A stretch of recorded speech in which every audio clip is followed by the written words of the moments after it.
So yan guys. So yun mga kamasters, for today's video nga pala sa lahat pala mga kamasters na sumusuporta sa akin dyan, maraming salamat po sa inyo.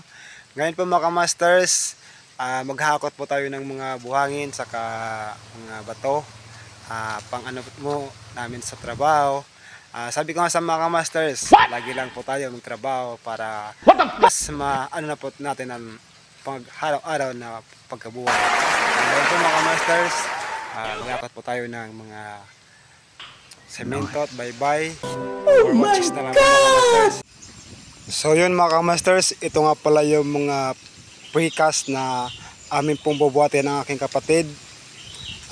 Sa mga kamasters nga pala, ito po ay napakaano pong buhatin, kaya sa mga kamasters kailangan po talaga nito na konting ingat, kasi kung hindi kasi mag-iingat sigurado baka ang kamay ang madadali.